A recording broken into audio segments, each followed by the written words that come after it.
Everyone, welcome to trend Marathi. मैं सिद्धार्थ, मैं काजल। आप लोगों का स्वागत करते हैं हमारी एक और वीडियो में। एंड वी होप आप सभी अच्छे होंगे, भले चंगे होंगे, मस्त होंगे।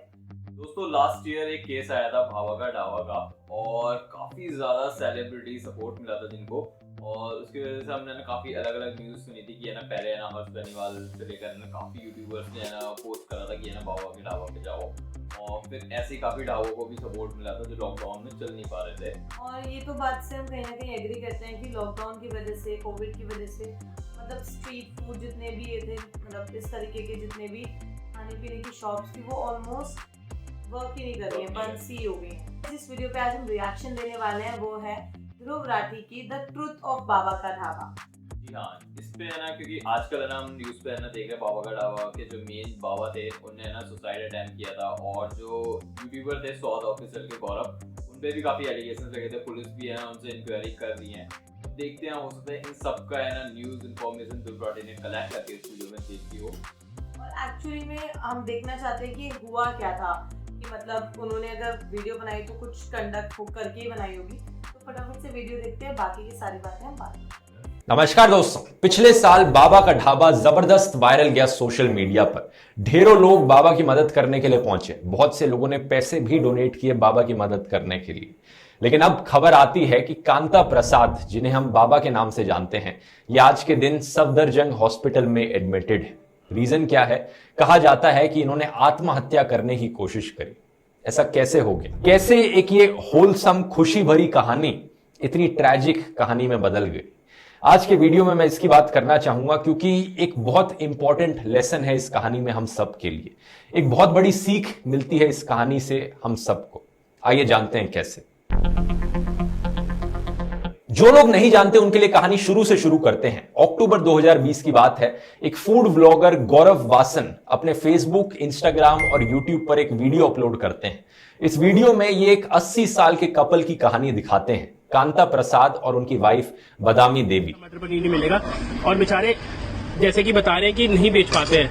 ये अपनी मेहनत से एक ढाबा चलाते हैं अपने आप को सपोर्ट करने के लिए, लेकिन कोविड की वजह से इन्हें बड़ी मुश्किल हो रही थी अपना गुजारा चलाने में। इनकी कहानी जब ढेरों लोगों ने सोशल मीडिया पर सुनी तो लोगों के दिल तक पहुंची। ट्विटर पर वसुंधरा नाम की एक ट्विटर यूजर ने इस वीडियो की एक क्लिप शेयर करी थी, जिसे 50,000 से भी ज्यादा रीट्वीट्स मिले, और देखते ही देखते बाबा के ढाबा की कहानी सोशल मीडिया पर वायरल चली गई। रणदीप हुड्डा जैसे फेमस सेलिब्रिटीज भी लोगों को रिक्वेस्ट करने लगे कि प्लीज वहां जाकर खाना खाइए बाबा के ढाबा को सपोर्ट करने के लिए। और बहुत से लोग गए भी बाबा के ढाबा पर खाना खाने के लिए। बाकी कुछ लोगों ने सिंपली पैसे में डोनेशन करी। 20 दिन बाद जो सेम ट्विटर यूजर थी, उन्होंने ट्वीट किया कि बाबा और उनकी वाइफ को कैटरैक्ट है, तो उनके फादर के फ्रेंड डॉक्टर समीर सूद ने उन्हें फ्री में ऑपरेशन करवाया उनकी आंखों का, और उन्हें एक क्लियर आईसाइट दे दी। ऐसी कहानी देखकर लोगों को सही में लगा कि इंसानियत और कंपैशन अभी भी जिंदा है दुनिया में, और सोशल मीडिया को आज के दिन भी कितनी अच्छी चीजों के लिए इस्तेमाल किया जा सकता है। लेकिन कुछ ही दिनों बाद हालात बिगड़ गए। सोशल मीडिया पर कुछ अकाउंट्स ने और बाबा ने खुद क्लेम किया कि फूड ब्लॉगर गौरव वासन ने उनके साथ धोखा किया है। उन्होंने कहा कि गौरव ने कुछ पैसे चुरा लिए डोनेशन के, जो कि एक्चुअली बाबा को आने थे। इनफैक्ट बाबा ने जाकर एक पुलिस कंप्लेन भी रजिस्टर कराई, और दिल्ली पुलिस ने गौरव के खिलाफ केस भी रजिस्टर किया अंडर आईपीसी सेक्शन 420। जैसे ही ये खबर फैली, सोशल मीडिया पर लोग गौरव को ट्रोल करने लगे, गालियां देने लगे, चोर कहकर बुलाने लगे। बाबा ने एक प्रेस कॉन्फ्रेंस भी दी। आप पूछोगे बाबा कैसे दे पाए एक प्रेस कॉन्फ्रेंस? अब अचानक से कोई लॉयर प्रेम जोशी नाम के और एक और ब्लॉगर तुशांत नाम के आ गए सीन में, जो कि प्रेस कॉन्फ्रेंस में उनके साथ मौजूद थे। गौरव ने रिस्पॉन्स में कहा कि कुछ गलत लोग बाबा का नाजायज फायदा उठा रहे हैं, उन्हें मैनिपुलेट करने की कोशिश कर रहे हैं और भड़का रहे हैं। गौरव का मानना था कि ये एलिगेशंस बाबा ने खुद से नहीं लगाए थे, बल्कि पीछे से कुछ लोग उन्हें इन्फ्लुएंस करने की कोशिश कर रहे हैं, और ये लोग अपने आप को खुद का मैनेजर बताते हैं बाबा का। तो गौरव पर प्रेशर बनाया गया कि गौरव अपनी बैंक डिटेल्स दिखाएं, जिससे कि सच सामने आए। और गौरव ने मीडिया को सामने जाकर ये अपनी बैंक डिटेल्स दिखाई भी, जिससे कि क्लियर हो गया कुछ टाइम बाद कि गौरव ने सारा का सारा पैसा एक्चुअली में डोनेशन का जो आया था बाबा के लिए वो बाबा को ही दिया था, खुद के लिए नहीं रखा था। अब जो पैसे बाबा को मिले, बाबा ने उससे एक नया रेस्टोरेंट खोला और कुछ नए शेफ्स को भी हायर किया उस रेस्टोरेंट के लिए। अनफॉर्चुनेटली बाबा का रेस्टोरेंट इतना अच्छा चला नहीं, क्योंकि कोरोना की एक और वेव आई थी, तो उन्होंने इस रेस्टोरेंट को बंद कर दिया और वापस अपने ढाबा पर आ गए काम करने के लिए। अब बाबा को यहां पर रिग्रेट भी महसूस हुआ, तो उन्होंने गौरव को जाकर अपोलोजाइज किया, सॉरी मांगा और गौरव को कहा कि वो वेलकम है अगर कभी भी इनके ढाबा पर खाने के लिए आना चाहे तो। दूसरी तरफ गौरव ने भी बड़ा दिल दिखाया और बाबा को माफ किया। उन्होंने कहा कि ऑल्स वेल दैट एंड्स वेल, गलती करने वाले से बड़ा गलती माफ करने वाला होता है। तो इन दोनों के बीच सिचुएशन फिर अच्छी हो गई, एक हैप्पी एंडिंग मिल गई यहां पर। लेकिन अभी फिर एक और खबर आती है। कांता प्रसाद ने एलिजिडली आत्महत्या करने की कोशिश करी। उनके बेटे आजाद ने इंडिया टुडे टीवी को बताया कि उनके पापा डिप्रेशन से गुजर रहे थे पिछले कुछ सालों से और 6 साल पहले भी उन्होंने सुसाइड करने की अटेम्प्ट करी थी। एग्जैक्टली इसके पीछे क्या रीजन है ये तो बताना मुश्किल है, लेकिन कुछ लोगों का मानना है कि ये जो मीडिया ट्रायल है और जनता का इंस्टेंट रिएक्शन है हर चीज को लेकर, इससे एक बहुत बुरा असर पड़ा है। खुद ही सोचकर देखिए, जब बाबा ने एक रैंडम एक्विजिशन लगाया गौरव पर, तो लोगों ने उसे बिना वेरीफाई करे, कुछ भी देखे, अंधाधुंध यकीन कर लिया। कुछ सोशल मीडिया के ट्रोल्स ने कुछ बोला, यकीन कर लिया लोगों ने, और लोग अचानक से तुरंत पहुंच गए ट्रोल करने के लिए, गालियां देने के लिए गौरव को। और कुछ दिनों बाद जब सिचुएशन पलटी तो लोग बाबा को ट्रोल करने लग गए, बाबा को गालियां देने लग गए। ये जो मीडिया ट्रायल है ये पहला केस नहीं है इसका। आपने 2017 के गुड़गांव स्कूल केस के बारे में तो सुना ही होगा, जहां पर एक बच्चे का मर्डर किया गया था एक स्कूल में। लोग बड़े गुस्से में थे इस केस के बाद। हरियाणा पुलिस ने एक school bus conductor Ashok Kumar को सस्पेक्ट बताया। पुलिस ने कहा कि इस बस कंडक्टर ने कन्फेस भी कर दिया कि क्राइम इसी ने ही किया है। पुलिस ने कहा कि इन्होंने बस के टूल बॉक्स में एक चाकू छुपा कर रखा था। इनफैक्ट एक स्कूल के एम्प्लॉय ने बस कंडक्टर के खिलाफ टेस्टिमनी भी दे दी। तो ये सब सुनकर जनता बड़ी कन्विंस हो गई और मीडिया बड़ा कन्विंस हो गया कि ये मर्डर अशोक कुमार ने ही किया था। लेकिन किसी ने भी ये सोचकर नहीं देखा कि एज पर लॉ, जो देश का लॉ है और कॉन्स्टिट्यूशन है, उसके अकॉर्डिंग पुलिस की जो स्टेटमेंट होती है वो कोर्ट में एज एविडेंस एडमिसिबल नहीं होती। लेकिन किसे फर्क पड़ता है, कौन इतना जानने की कोशिश करता है। लीगल ट्रायल के शुरू होने से पहले ही मीडिया ट्रायल ने अशोक कुमार को एक कॉन्विक्ट बता दिया और जनता ने फांसी की डिमांड करनी शुरू कर दी कि अशोक कुमार को फांसी पर चढ़ाया जाए। अब ऐसे केस में पुलिस एनकाउंटर्स भी हमें देखने को मिलते हैं अक्सर, लेकिन फॉर्चुनेटली इस केस में ऐसा नहीं हुआ था। अगर पुलिस एनकाउंटर होता तो लोग सेलिब्रेट करने लग जाते कि भाई यहाँ इसने बच्चे का मर्डर किया था, एनकाउंटर हो गया, कहानी खत्म, हमारी मर्डर मिस्ट्री सॉल्व हो गई है। लेकिन सीबीआई ने स्टेप इन किया यहां पर। उन्होंने फोरेंसिक एग्जामिनेशन करी क्राइम सीन की, सीसीटीवी की फुटेज देखी, कॉल रिकॉर्ड्स को एक्सेस किया और उन्होंने पाया कि एक्चुअली में बस कंडक्टर मर्डरर नहीं थे। एक 11th क्लास के अननेम्ड स्टूडेंट की इन्वॉल्वमेंट थी इस केस में। कोर्ट ने फाइनली अशोक कुमार को एक्विट कर दिया क्योंकि वो बेगुनाह थे और 2021 में सीबीआई ने चार्जशीट फाइल करी 4 गुड़गांव पुलिस के ऑफिसर्स के अगेंस्ट कि उन्होंने कंडक्टर को फ्रेम करने की कोशिश करी थी एविडेंस को मैनिपुलेट करके। अब आप कहोगे कि जस्टिस रिस्टोर हो गया, फिर से all is well that ends well, लेकिन किसी ने कंडक्टर की कहानी जानने की कोशिश करी, बाद में क्या हुआ था। Nation wants to know media trial वाले चैनलों को कोई टाइम नहीं मिला, लेकिन अशोक कुमार की सिस्टर ने इंडियन एक्सप्रेस को बताया कि अशोक कुमार को इतनी बुरी तरीके से पीटा गया था पुलिस के द्वारा कि अब वो कोई भी मैनुअल वर्क नहीं कर सकते थे, हेवी सामान को नहीं उठा सकते थे, उन्हें चलने में डिफिकल्टी होती थी और पेन किलर इंजेक्शंस लेने पड़ते थे उन्हें। इस मीडिया ट्रायल ने उनकी पूरी जिंदगी तबाह करके रख दी। अरेस्ट होने के बाद उनकी वाइफ ममता ने भी अपनी जॉब खो दी।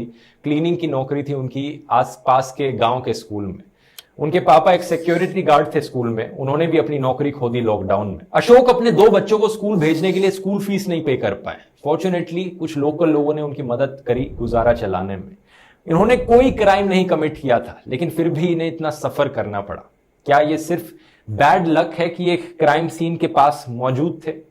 नहीं, बैड लक तो नहीं कह सकते, क्योंकि हमारा लॉ क्लियरली कहता है इनोसेंट अंटिल प्रूवन गिल्टी। लेकिन मीडिया ट्रायल, टीआरपी की भूख, सेंसेशनलिज्म और जनता का जो रिएक्शनरी नेचर है, इन सब की वजह से इन्हें सफर करना पड़ा। होता क्या है दोस्तों, अक्सर जब भी हमें कोई इमोशनल इंसिडेंट मीडिया में देखने को मिलता है, जैसे कि कोई आतंकवादी हमला हो गया या किसी सेलिब्रिटी की डेथ हो गई, मीडिया इन्वेस्टिगेशन में मदद करने की जगह एक हंगामा क्रिएट कर देता है, जिससे पुलिस पर प्रेशर पड़ता है, पॉलिटिशियंस पर प्रेशर बढ़ता है और जल्दी से जल्दी पुलिस और पॉलिटिशियंस कोशिश करते हैं कि जनता को सेटिस्फाई करने के लिए, जनता जो बड़े गुस्से में है उन्हें सेटिस्फाई करने के लिए किसी ना किसी को यहां पर जल्दी से सस्पेक्ट बता दो, किसी पर दोष डालने के लिए किसी को ढूंढ लो जिस पर सारा ब्लेम डाला जा सके। और जिसे भी मीडिया पकड़ लेता है ब्लेम डालने के लिए या पुलिस पकड़ लेती है ब्लेम डालने के लिए, उसकी फोटो छप जाती है मीडिया में फ्रंट पेज पर, प्राइम टाइम डिबेट्स होती हैं, लेकिन बाद में जब कोर्ट उन्हें बरी कर देता है, क्विट कर देता है, तो एक खबर अखबार के पेज 9 पेज 10 पर एक छोटे से सेक्शन में हमें देखने को मिलती है। जनता का जो माइंडसेट है ऐसी चीजों को लेकर, उस पर भी ध्यान देना चाहिए। कुछ लोग सोचते हैं कि भाई कोर्ट से ये बंदा छूट गया, लेकिन पुलिस ने इसे पकड़ा था तो इसने कुछ ना कुछ तो गलत किया ही होगा। ये बहुत ही गलत माइंडसेट है, क्योंकि पुलिस और कोर्ट में जमीन आसमान का अंतर है। पुलिस एक ऐसी एजेंसी है जिसे पॉलिटिशियंस के द्वारा इन्फ्लुएंस किया जा सकता है, कोर्ट को भी आज के दिन कुछ हद तक किया जा सकता है, लेकिन ऑन द होल अगर देखा जाए, in the grand scheme of things, हमारी जुडिशरी काफी इंडिपेंडेंट है हमारे पॉलिटिशियंस से, हमारी एग्जीक्यूटिव और बाकी ब्रांचेस से सरकार की। इसीलिए ऐसा कभी नहीं सोचना चाहिए। दोस्तों, एक राजकुमार राव की फिल्म आई थी शाहिद करके, अगर आपने फिल्म नहीं देखी है तो जरूर मैं रेकमेंड करूंगा इस फिल्म को देखना, क्योंकि इस फिल्म में भी इन्हीं इश्यूज पर बात करी गई है जिसकी मैं इस वीडियो में बात करने लग रहा हूं। ऐसा ही एक केस देखने को मिला था जब एक इंसान जो कि क्रॉनिक डिप्रेशन से सफर कर रहा था, वो आत्महत्या कर लेता है एक कमरे में, और जो लड़की जिससे वो प्यार करता है उसे कन्विक्ट बनाया जाता है मीडिया ट्रायल के द्वारा। मैं बात कर रहा हूं बॉलीवुड एक्ट्रेस रेखा की। और जब उनके हस्बैंड की डेथ हुई थी मुकेश अग्रवाल 1990 में, कुछ लोगों ने रेखा को डायन करके बुलाया था। कुछ बाकी सेलिब्रिटीज रेखा के कंप्लीटली अगेंस्ट हो गए थे इस इंसिडेंट के बाद में पता चला कि रेखा की कोई इन्वॉल्वमेंट नहीं थी इस डेथ में, और ये सिर्फ एक सुसाइड था। ये सब करने के लिए मानो गोदी मीडिया काफी नहीं था कि आज के दिन सोशल मीडिया पर गोदी यूट्यूबर्स भी आ गए हैं, जो इससे भी बुरे सेंसेशनलिज्म और इंसल्ट्स का इस्तेमाल करते हैं लोगों को बदनाम करने के लिए और अपनी टीआरपी गेन करने के लिए। कुछ यूट्यूबर्स तो ऐसे हैं जिनका पूरा का पूरा करियर ही किसी और को बदनाम करने पर आधारित है, रोस्टिंग पर आधारित है। अब जो गौरव के साथ हुआ एक्चुअली में, ये सोशल मीडिया के थ्रू काफी ज्यादा हेट ड्राइव किया गया था। कुछ ऐसे ही गोदी यूट्यूबर्स ने वीडियोस बनाए थे गौरव को अक्यूज करने के लिए, गौरव को बदनाम करने के लिए, कि ये देखो कैसे एक नंबर का चोर है, यहां से बाबा के पैसे चुरा लेता है, ये तो स्कैम 2020 है। कुछ लोगों ने ऐसे बड़े बड़े लेबल तक दे दिए थे।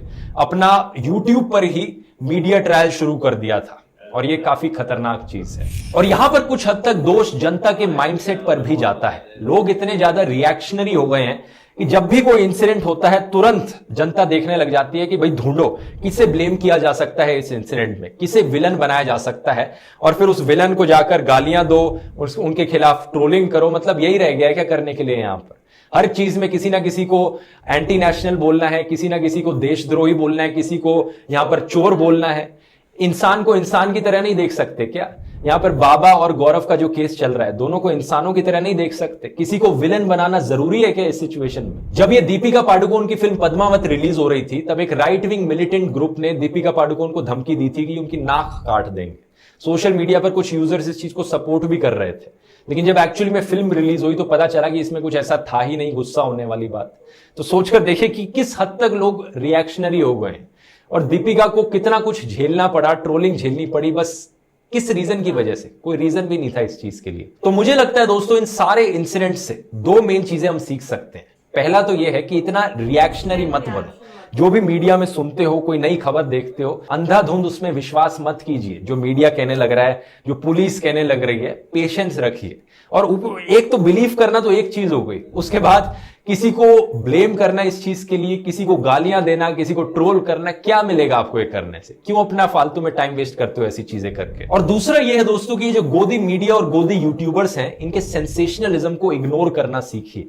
तभी हमारी सोसाइटी से रोस्टिंग, अब्यूजिंग और ट्रोलिंग जैसे सोशल इवल्स को बाहर निकाला जा सकता है, और हमारे समाज में रैशनैलिटी, लॉजिकल डिस्कशंस और यूनिटी जैसी चीजों को प्रमोट किया जा सकता है, इनकरेज किया जा सकता है।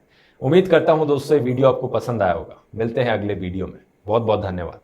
दोस्तों, ये थी वीडियो ध्रुव राठी का जो एनालिसिस होता है कंप्लीट A to Z, कहाँ से चीजें स्टार्ट हुई थी अक्टूबर 2020 में, जब ये चीजें शुरू हुई थी। बाबा के ढाबा को सपोर्ट मिला था काफी, और अब क्या सिनेरियो है, सब कुछ उन्होंने A to Z बताया। और साथ इवन उनकी बहुत सारी बात से कहीं ना कहीं सिद्धार्थ मैं एग्री करूंगी, जिस बिकॉज ये चीज़ उन्होंने बहुत सही बोली। वैसे फ्रैंकली बता रही हूँ, जब मैंने फर्स्ट टाइम वीडियो देखा था इंस्टाग्राम पे, आई स्टार्टेड क्राइंग। फ्रैंकली मैं खुद रोने लगी थी, बिकॉज कहीं ना कहीं मैं उस चीज़ को फील कर पाई थी कि एक इंसान को कितनी प्रॉब्लम होती होगी कि वो अपने घर को रन कर रहा है ऐसी सब प्रॉब्लम्स के साथ, बट बट आई थॉट कि जब वो फिर से होने लगा ना, उनको हेल्प मिलने लगी, तो मुझे लगने लगा कि somewhere humanity exist and people are doing so many efforts. But जब गौरव पे ये इल्ज़ाम लगा दिया कि भाई नहीं उसने चीट किया है ऑल दैट, मतलब मुझे भी कहीं ना कहीं ये बात एग्री करती हूँ मैं कि हम लोग ना बहुत जल्दी इंस्टेंट रिएक्शन देते हैं। कहीं ना कहीं हमें ना अपने ओपिनियंस को, अपनी चीज़ों को पहले विजुलाइज करना चाहिए। दोस्तों जो रिएक्शन है हमारी सोसाइटी के वो काफ़ी इंस्टेंटली है ना, ज़्यादातर है ना जो पॉपअप होते हैं वो नेगेटिव रिएक्शन है ना ज़्यादा पकड़ते हैं। जो गौरव का भी केस था ना, मैंने लास्ट टाइम जो सुना था मुझे यही याद था कि है ना उसने ना फ्रॉड किया है, लेकिन ये चीज़ मुझे अब पता चली थर्ड पार्टी की वीडियो देखी कि उन्होंने बैंक स्टेटमेंट दिखा दी थी और है ना वो फ्रॉड नहीं किया था, और इवन बाबा ने खुद उस चीज़ के लिए सॉरी बोला था। तो मतलब पॉजिटिविटी तो हम स्प्रेड कम करते हैं, बट नेगेटिविटी को ज़्यादा स्प्रेड करते हैं, और नेगेटिविटी को कहते हैं ना कि बिल्कुल रिस्पॉन्ड भी बहुत जल्दी करता है। तो मेरे को भी यही कहना है गाइस, आप सबसे एक ही रिक्वेस्ट है कि कभी भी आप कुछ भी देखते हैं, कहते हैं ना अ कॉइन हैव टू साइड्स, सिक्के के दो पहलू होते हैं, तो हमें दोनों पहलुओं को देखना चाहिए, फिर कुछ करना चाहिए। और बस मतलब कि थोड़ा सा देखते हैं कि क्या हो रहा है क्या नहीं हो रहा है, ताकि एक्चुअल में चीज़ें हमें समझ में आ जाए। तो फाइनली वीडियो काफ़ी अच्छी लगी मुझे, क्योंकि वीडियो को देखने के बाद सारी चीज़ें ऑलमोस्ट मेरे दिमाग में भी क्लियर हो गई, और शायद आपके दिमाग में भी चीज़ें क्लियर हो गई होंगी कि हमें क्या करना चाहिए क्या नहीं करना चाहिए। और दोस्तों यूट्यूब पे है ना काफ़ी कंटेंट है आजकल, है ना लॉकडाउन में लोग है ना सोशल मीडिया की तरफ ज़्यादा है ना देखते हैं, ज़्यादा टाइम स्पेंड करते हैं। तो यूट्यूबर्स में भी है ना आप लोगों के पास चॉइस है कि आपको किन यूट्यूबर्स को सपोर्ट करना है। कोई भी है ना रॉन्गली जैसे थर्ड पार्टी नहीं बनाए, कुछ यूट्यूबर्स का तो काम है कि ना दूसरे को डिफेम करने का, बस क्योंकि नेगेटिविटी आज के टाइम पे बहुत ज़्यादा है ना लोग देखना चाहते हैं। तो आपकी चॉइस है, ऐसे यूट्यूबर्स को सपोर्ट ना करके अच्छे यूट्यूबर्स को सपोर्ट करें, अच्छे कंटेंट देखें। तो गाइस, अगर आपको वीडियो पसंद आए make sure to like the video, और अगर आप चाहते हैं ये मैसेज औरों को मिले, प्लीज शेयर द वीडियो। मिलते हैं नेक्स्ट वीडियो में, तब तक के लिए tata bye bye, see you in the next video.